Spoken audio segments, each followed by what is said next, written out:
Greetings, Lipstick Philosophers! Today's Thursday, and this week our theme is people that we admire most. And I thought a lot about this, and I'm recording this as I'm eating dinner and waiting for my mom to get home, because I didn't want to record this while my mom was home, because I'm going to talk about my mom. My mom has been a small business owner as long as I can remember. She opened up an antique store in Sumner, Washington about 12 years ago, and she and her business partner actually just handed the store over to somebody else. And now they're doing like antique shows around the Northwest, and my mom still has a space in the store, but I really admire my mom for finding a way to have a job while me and my sister were at home, because my dad works full-time. He's worked at Boeing for 30 plus years, and my mom found a way to do what she likes to do, like sell old shit. Because of her, I sell things on Etsy, and I really appreciate vintage things, and I really appreciate history and historical items, and I really admire her for being able to stick with having a small business and stick with something that she's loved to do since I was born, before that. And she never really gave up on it, even if the store was having a bad quarter or a bad year. This year she finally called it quits because she just didn't want to deal with it anymore. And we're gonna try to sell our house, so it was kind of impossible for her to have a store 45 minutes away from our house. Another person that I really admire is one of my high school teachers. Here's my newspaper advisor for my high school newspaper for 3 years. Well, 3 years while I was there. He is the reason that I love the newspaper so much. He's the reason that I stuck with it and why I love it so much and why I am so good at the things that I do, because he was more than just a teacher to us. Because he was so young, he was about 24 when I was a freshman.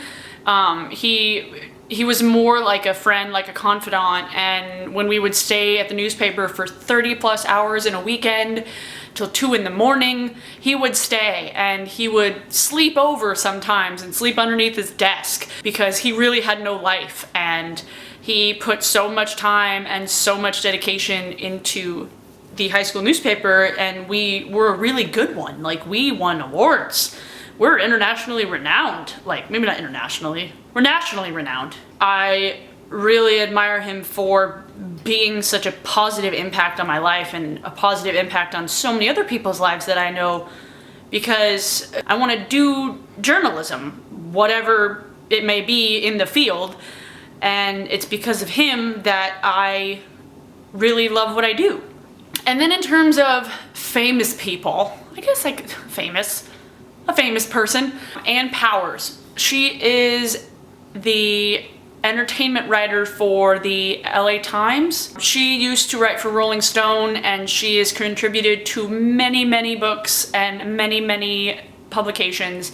And she was actually the guest editor for the Best American Music Writing 2011? No, 2010. And I met her a couple of times. I met her when I was a sophomore in high school, and she was such just an inspirational person. Just to hear her stories about working for Rolling Stone and doing music writing, and that's what first kind of sparked my interest in writing for Rolling Stone. Then I met her when she did a book talk thing a couple years ago for the Best American Music Writing, and she actually remembered me. I was so starstruck, and I went up to her and I told her that I was like, oh, I write for a blog, blah, blah, blah, and she's like, oh, I'm really glad that you stuck with it. And she's a woman in this industry, and like, she made it, and she is able to do what she loves to do. It's just a really nice reminder in this industry that is slowly dying, but to have a role model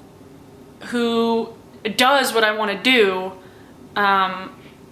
it's really encouraging that she recognizes me and that she recognizes how important it is, and the way that she speaks about music is so eloquent, and I just oogle over her when I read what she writes. And so yeah, that got kind of deep. But yeah, so those are 3 people that I admire quite a lot. I really liked your point about Tina Fey on Monday, Hannah. That was interesting. And your story about your godmother yesterday, Kathy, it was so adorable and cute. It reminded me a lot of my godmother. So I hope to see you next week, Jess, and I will see you tomorrow, Nellie.